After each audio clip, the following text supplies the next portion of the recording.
Welcome back to another Traveling Goof OverPower training video. This is going to be part 3 of my Learn to Play series, and it's going to be the final look into the mechanics of the OverPower card game. If you just stumbled upon the game, please consider looking into part 1, where I go over the very basics of the gameplay loop. If you already understand that, please take a look at part 2, where I discuss the duplication and venturing mechanics that bring the real strategy into the game. But today we're going to be polishing off the rest of the mechanics and talking about the remaining aspects that may be leaving you scratching your head. Namely, that's going to be universe cards, utility cards, negating, any character specials, the difference between an offensive action and an attack, and a defensive action and a defense, Homebases Aspects, and finally, events. It's a lot of different topics, but they're all really small items and only incremental additions to the game. So let's begin. I imagine if you got into OverPower by buying one of the starter decks, you noticed the 10 or so cards at the end that had a blue banner and it didn't fit with the other cards. They're called universe cards, and because they come in 5 different types, they can be confusing to explain and make things difficult for new players, but they're actually really cool cards. Overall, universe cards fit into 3 different categories. The first category speeds up the game by letting you throw multiple attacks on your turn. The second category makes power cards temporarily stronger for powerful attacks and defenses. The third category are advanced universe cards, and they're basically character specials which are characterized as universe cards instead of specials. So first, let's look at the speed universes, and these are allies and teamworks, and will comprise most of the universe cards that you're going to see in real play. I'm calling them speed universes because they help you play more than one card per turn, and thus speed up your actions in your turns and ratchet up the pressure on your opponents. Of these two, let's start with the allies. Let's start with the ally. Ally cards have a grid requirement on the top left. For example, this one says 5 intelligence or less to use. So it can only be played by or placed to a character with a lower intelligence stat. For example, Ra, but not Moriarty. Note that there are also allies that have 7 or higher intelligence stat to use, but currently there's a gap at 6. The ally can be played from hand or take up a universe placing slot on the character and will function as a weak attack in the associated color. For example, a 3 intelligence for this 5 or less, or a 2 for the 7 or higher. This low attack can potentially draw out a stronger card in defense, as the 3 strength allies will usually be in an offsuit that is pressure for a spectrum KO. What will really make allies good is this text at the bottom that says that teammate must play 1 special card, meaning you'll get to play at least 2 cards on that turn instead of only 1. The character playing this special isn't their own teammate, so the follow-up special will have to come from another character. And note that you must play that follow-up special in order to play the ally. So if you don't have a special to play with Moriarty, you wouldn't be able to play this 5 or less ally. But if you did have a special, either placed or in hand, Ra would be able to throw this attack and have it be defended, and then as a follow-up, Professor Moriarty would be able to play his 5 as an attack. Alternatively, you can use it to play non-attacks as well. For example, Mathematical Genius. The other type of speed universe is the teamwork. Like allies, these also have a to-use requirement. In this case, a 6 or higher, 7 or higher, or 8 or higher to use. The characters must be strong in that stat to use teamworks, and most of them will function as a level 4 suited attack. But there are some any-power teamworks that I'll touch on more at the end. This is a smaller attack in one of your higher suits and isn't too impactful on its own, but the benefit is that you get to throw between 1 and 2 follow-ups with power cards on your other characters. This means that you could potentially throw a string of 3 attacks on a single turn, but there are restrictions to this huge burst of pressure. The first restriction is that in order to use the teamwork, you must follow up with a power card attack from another character. Like the ally cards, you can't play a universe on its own. Note that these follow-ups can only be power cards, so no numerical special cards work like they did with allies. Teamworks are for power cards, allies are for specials. The follow-ups have no requirements in terms of the number value for the follow-up, but you'll see on the teamwork card itself which of the suits you're allowed to play with it. For example, this brute force has a energy and a combat icon for their follow-ups. But you can't double up and throw 2 energies or throw 2 combats. The first follow-up can be from either of the 2 suits, and you'll get a bonus that's listed on the Teamwork's first teammate line. Once the first follow-up has been resolved, you'll have the option to make a second follow-up from a different teammate using the remaining unused suit. You can choose not to make the second follow-up if you want, but know that it usually has the stronger bonus. The 6 to use Teamworks have a bonus of +0 on the first attack and +1 on the second, whereas the 7 to use have +1/+1, and the 8 to use have +1/+2. Let's quickly show how this works out. Say Hercules throws this 8 brute force Teamwork onto Mina Harker. The opponent doesn't defend because they only have a 3, and so now you'll need to make one follow-up. Now if I have these 2 cards, I can choose to make the first follow-up with Mummy's 6 energy onto Mina Harker. It gets a +1 bonus, so it requires a 7 to defend. And this bonus will only affect the strength of the card for attacking and blocking purposes and won't count to damage or to venture. You have the option to make a second follow-up.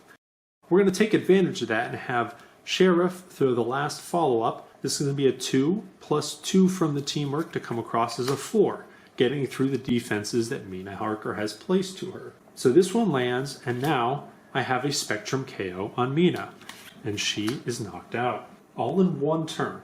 Note that if I'd thrown the 2 combat first, it'd only get a +1 bonus, and she would have been able to defend that with her 3. So the order of the attacks matters.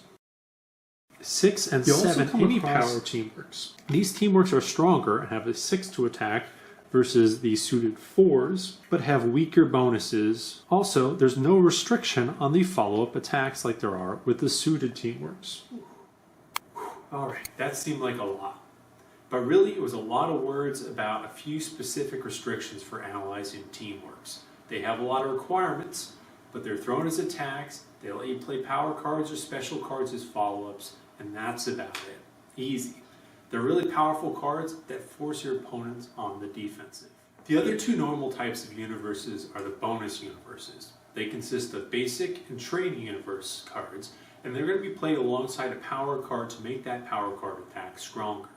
You'll note that Basic Universe is inscribed in the bottom left corner, even if they have a different title for the card. Basic Universes have a grid stat requirement, in this case 6 or higher to use, that will tell you which characters are going to be able to play them. For example, this Merlin's Wand requires a 6 energy or higher to use, which means that Hercules and Sheriff are not strong enough, but Mummy would be able to pair it with this energy card for a 9 energy attack. Alternatively, if Mina Harker attacked the Mummy with this 6 energy, I'd be able to boost this 3 multi-power, if I call energy, by 3 to make this a 6 and make it a legal defense. Remember that the 6 or higher only pertains to the character's grid and not the strength of the power card itself. These Basic Universe cards can be a good way to make your attacks unblockable versus standard defenses, or to block against your opponent's attacks. For example, your opponent might not expect Mina Harker to be able to attack Hercules successfully because he has this placed 8. However, this Basic Universe is going to swing for a 9, making the 8 unable to block it, and so this 6 will land. Once that happens, this Basic Universe card is discarded and doesn't count towards damage or venture.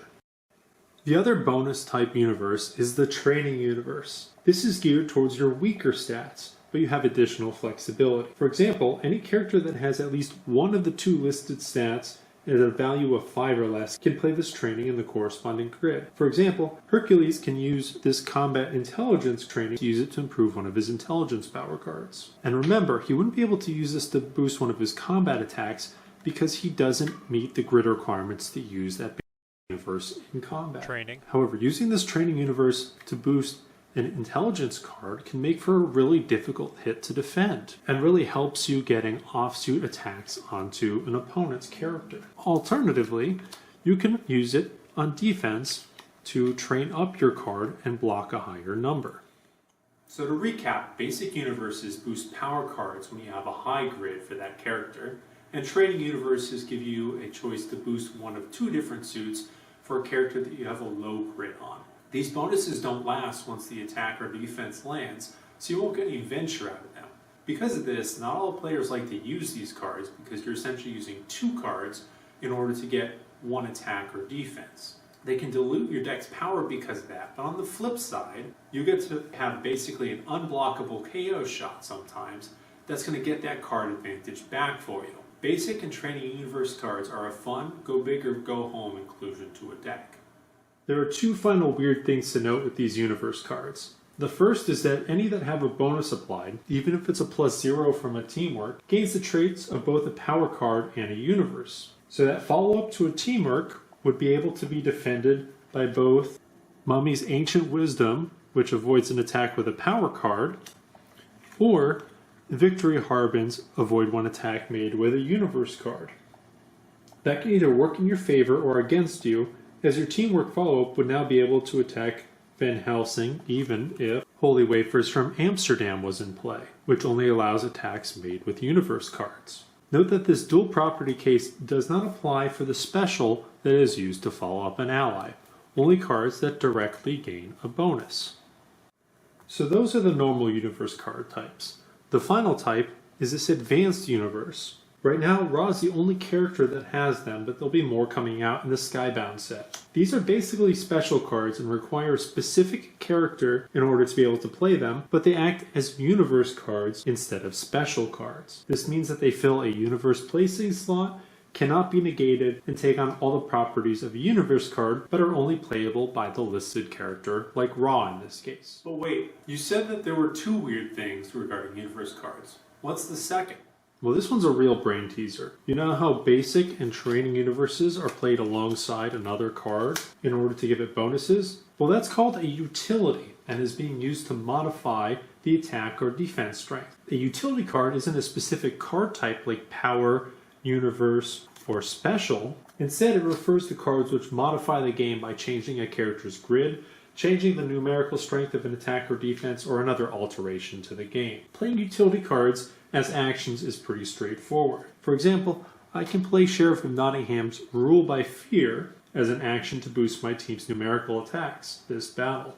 But I can also throw an attack and piggyback some utilities onto it. For example, this one would get boosted by the universe and by Rule of Fear, all in a single action, and would make this one land as a 5. There isn't a cap on utility actions in battle. However, you can only attach a single universe card to a card. So if a teammate were attacking with a teamwork and Sheriff was following up with a brute force, it's already getting a bonus from that teamwork, and I would not be able to play another basic universe to make it even stronger. I would, however, be able to boost it with Rule by Fear.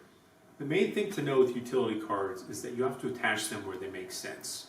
You wouldn't be able to play Sheriff's Read the Bones and then use Rule by Fear as a utility along with it. There's no numerical attack to modify, and thus Rule by Fear can't be used alongside Read the Bones. This utility interaction can be a bit unintuitive, so please check out page 15 of the comprehensive rulebook in case you got more questions about them. But let's move on to another topic and talk about negating. Negates are a unique type of card in OverPower, and they don't fit into a normal card category. Let's look at a few examples. So here's one from the Merlin character in Amazing Foil. You'll note that it can be used offensively and defensively, but the card itself simply says that it negates the effect of one special. What does that mean? Well, this card cancels out a special that is in play or being played. Let's say you attack your opponent with this Captain Nemo 10 energy. Nemo's attack will pass through the space between the players before it places an attack on the targeted character. This space in the middle is called the astral plane. Yep, really. And while the card is passing through the astral plane, a number of things can happen. The first is that the defending player has a chance to negate the special being played. Nemo's 10 qualifies by virtue of being a special, so you'd be able to use Merlin's Ascendant Mage to invalidate Nemo's Weapons of Wrath and Hatred before it even lands as an attack. Negating a card like this is not considered defense. Instead, it's prematurely forcing this card to be discarded before you need to defend it. The negate would be played, and both players would place the cards into their appropriate discard pile instead of finishing the attack. Any text on an attacking card does not go into effect if it's negated.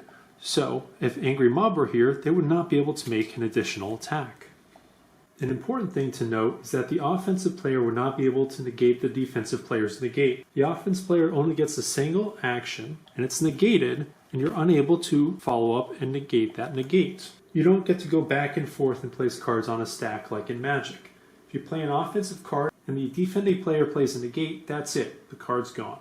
If you threw that Captain Nemo 10 boosted by Sheriff of Nottingham's Rule by Fear, Merlin would be able to choose which of the two specials to negate. If he negates the 10, the attack doesn't happen, but Sheriff of Nottingham's Rule by Fear stays in the astral plane as a bonus to all their future actions. If Merlin chose to negate the Rule by Fear, the 10 would still go through and Robin Hood would have the opportunity to defend it.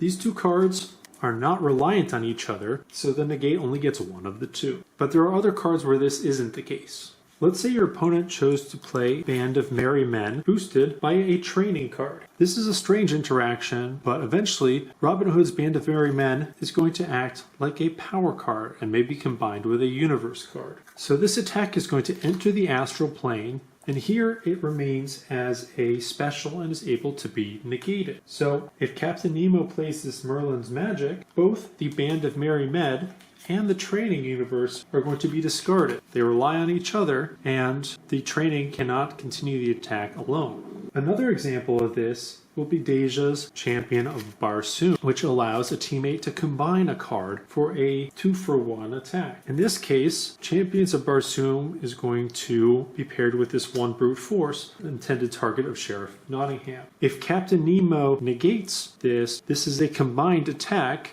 and when one part of a combined attack fails, it all fails, and therefore both of them get discarded. Ouch. One final thing on defensive negates. Let's say that Victory Harbin plays her Department of Theoretical Physics. This card has a cost associated with it where you'd have to discard an intelligence card. The thing to note is that you'll have an opportunity to negate it before that cost comes into play. So negating Department of Theoretical Physics means that Victory does not have to discard her power card. This is subtly different than Champions of Barsoom, which is played up front with both of the cards attached in a combined attack. And those are defensive negates. They're really strong, but they can only be used against special cards, so they are limited. You're not able to play them against power cards or universes. On offense, negates work a little bit differently. Merlin would be able to spend his turn in order to remove a special that's in play, like this Rule of Fear that's in the astral plane, or this Sheriff of Nottingham's 9 brute force attack that's on Robin Hood's permanent record. You're only able to negate something that is in play, not something that is placed, however. Up next are any character specials. Any characters are a powerful set of specials that can be used by, as the name suggests, any character. This makes them staples that are included in every deck. There are 4 types of any characters. 4 different types? Didn't we just cover 5 types of universes? And we're not even near the end of the video yet. How many different types of cards are there in OverPower? Thanks, me. That's a valid concern. Other card games like Magic the Gathering have plenty of card types too. For example, enchantments can target the world, the player, creatures, other enchantments, even more, and a lot of them get their own names too. So this is no different. And it's all going to seem simpler once we go over them and you start playing with the different types of cards. And these are what a typical any character looks like. For example, this must include any deck that has any characters from the first set of ERB. Any characters act like regular specials with the following caveats. In general, they cannot be placed with a few exceptions. If the card can be placed, it'll actually specify it on the card itself, like Merlin's Magic does. And if you do place the card, only the character who has it would be able to use it. This doesn't really apply to Merlin's Magic because the negates affect anything in the astral plane. However, if you were to use something like Preternatural Healing, which can also be placed, and it was placed to Sheriff of Nottingham would only be able to heal hits on his own permanent record, not on his teammates. When any character is being played, the character's name replaces the words any character. So if Captain Nemo is being attacked and Captain Nemo plays Freya to protect it, the card will effectively read Captain Nemo may avoid any one attack. This is important because if Captain Nemo had previously been hit by a card like Leonidas is for Sparta, which says he cannot play specials for the remainder of battle, and this 8 comes in, Captain Nemo would not be able to play Freya because he wouldn't be able to play specials. A teammate cannot play Freya for him because it does not say that a teammate can avoid the attack. It's only the character playing the any character. There are going to be a number of any characters that you're going to include in just about every one of your decks. However, there's other any characters that have certain keywords listed on them, like, and you only be able to choose a single one of those keywords in your entire deck. The first of those keywords is going to be assist. In the Edgar Rice Burroughs set, assists are medium to weak strength attacks that you follow up with an additional attack. They come in as suited 4s or in any power 5. You get to pick one, often in one of your weaker suits, but not multiple. Another keyword is ambush. Ambushes are the stronger counterparts to assists. In ERB, they're suited 7s, but don't let you make any follow-up attacks, so choose the suit of your 7 wisely. The last and strongest of the keywords is the Cataclysm, and here are the real game changers. You're allowed one Cataclysm in your deck, and they're extremely strong, so choose wisely. A typical choice is going to be Fairy Protection, which lets a character avoid an attack, and then they get to be locked out and cannot be attacked for the remainder of battle. You could also go with a Lady of the Lake or Robin Hood, which lets you draw additional cards, or a Heimdall, which lets you defend a special attack and draw another card. This one can be really clutch in defending against a strong attack or against a Grim Reaper. Well, what's a Grim Reaper? Well, arguably, it's the strongest card in the set. It's a 1 per deck any character, which lets you attack an opponent's character. If they don't negate it or avoid it, or have a bodyguard like Carson and Venus's Jan John Dwar Mantep to shift it onto, then the offensive player will be able to choose an icon, brute force in this case, and up to 4 cards placed or in hand that have a brute force icon will have to be discarded. The Grim Reaper can cause huge swings if you're not ready for it, or if you've overextended yourself. It's a very strong card, but there are a lot of ways to deal with it. Something like a Freya, Merlin's Magic, Fairy Protection, or Heimdall would all do the trick, or playing such that you conceal the suit that would be most damaging to you, and tricking your opponent to calling something that doesn't have much of an effect. Right now, the Grim Reaper is only available in prize packs, but you can also pick it up in the upcoming Few and Cursed decks to get a hold of one for yourself. I definitely recommend checking out that Kickstarter, so check the link in the description below for it. Alright, you're doing great so far. That was really dense, but if you step back a little bit, we really only talked about a third card type in addition to power cards and special cards, that being universes. Universes add more to the gameplay, but they're not so difficult once you start playing with them. And those any characters? Well, those are just specials that can be played by anyone on your team. That's not so bad. Negating was really the biggest nuance that we talked about, and I know that you can handle a little bit more. If you need a break and want to digest this though, go ahead and take a pause of the video, play a game or two, and then come back once all that's sunk in a little bit more. Still here though? That's awesome. But let's go ahead and talk about another point of clarification, and that's offensive and defensive actions. So I've heard quite a few questions about these, so I want to make sure that we're going to talk them over to prevent you from getting confused too. Let's start with offensive actions. On your turn, you're able to pass, if applicable, concede, or play an offensive action. Remember that offensive actions will have the cross swords icon printed on the card. One of the biggest misunderstandings is that the cross swords means that the card is an attack, and that's not true. It only states that it's an offensive action, and offensive actions can be one of two things: either utility actions or attacks. Attacks are the easy one. They'll either say target, like on Anubis's Wither, or they'll have a numerical value, like the 7 in Zoro's Elite Swordsmanship, along with the crossed swords. In upcoming sets, there's going to be numerical defensive-only specials, so you need to make sure that it has the crossed swords too. The other type of offensive play is a utility. This can be something like Ruled by Fear or Morgan Le Fay's Duality. Note that things that say opponent are not attacks. They may negatively affect the opponent, but they cannot be defended by an avoid because a character is not being targeted and instead the opponent is. The only counter to an offensive utility action is going to be a negate. Defensive actions, marked by a shield icon, also have two subtypes. Of these two subtypes, the defense is the most typical, and these cards can be used to avoid, straight up block, or make the target ineligible. You'll note that Superhuman Endurance and the Power card have both cross swords and defensive actions, and it could be played either offensively or defensively. So you can use your offensive action to half lock out John Carter, or you can block an incoming brute force or combat attack and block him out that way on defense. The other type of defensive card is a utility. Defensively negating a card would be an example of a defensive utility. Also, Using cards to shift attacks between characters is also not considered a defense, just a defensive action. And note that cards can only be shifted once, so if you already have a Miriam and Jackie Clayton in play where all attacks are shifted directly onto Korak, you would not be able to then shift an attack away from Korak onto Watson because you can't shift twice. Defensive utility cards can be coupled with a defense. For example, if a character was being attacked by Nemo and you wanted to defend it, you could play the 8 energy along with Rule by Fear to make this a 10 and block the attack. However, this utility can only be played if it is necessary towards the defense. In the case where you're attacking with a 1, you wouldn't be able to use Rule by Fear and get that into play while also defending it. You're doing great, and we're almost there. So let's talk about home bases now. Home bases are a location that you're going to add to your team during the deck building process that will give you a certain attribute and a placing slot. However, they can also cause threats, so you're going to need to factor that in when you're building your deck to 76 total deck building points.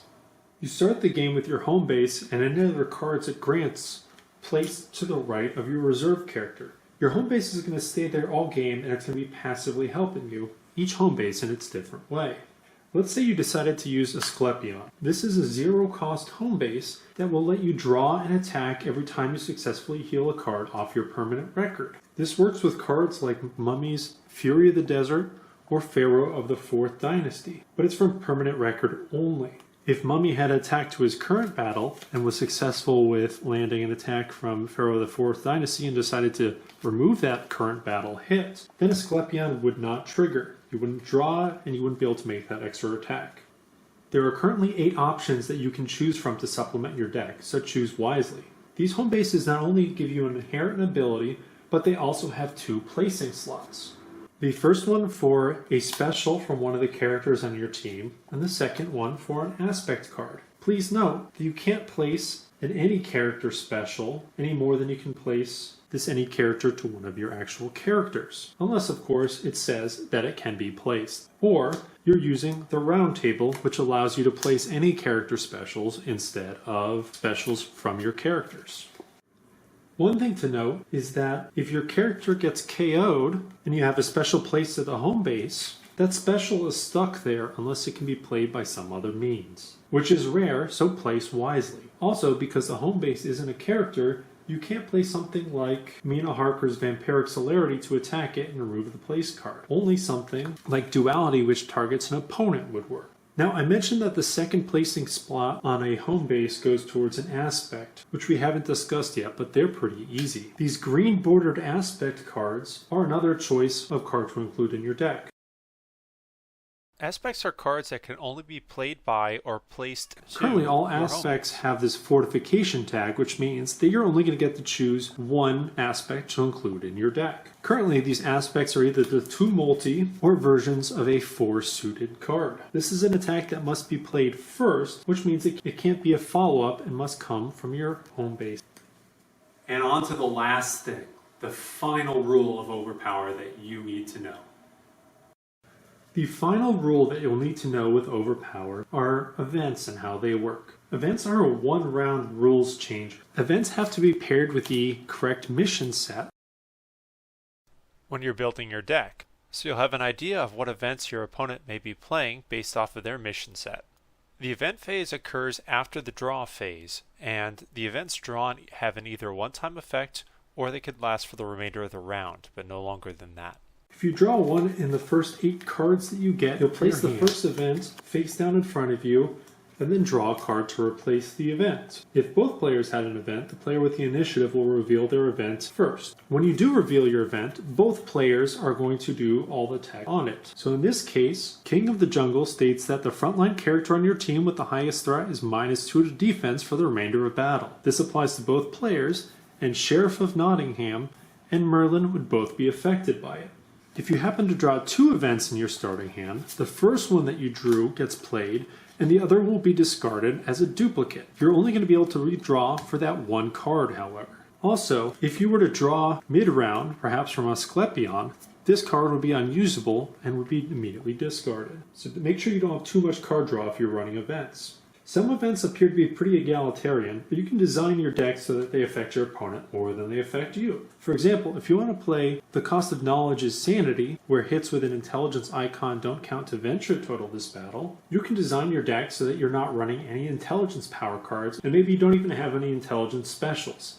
That means it's far more likely for your opponents to get caught in that trap of having ventureless cards than you are. The final caveat with these events is that if you're playing with one or more of them, your minimum deck size will have to be 56 cards instead of 51. You made it, and that's OverPower, folks. That was a dense episode, but each edition is only an incremental change from the previous one.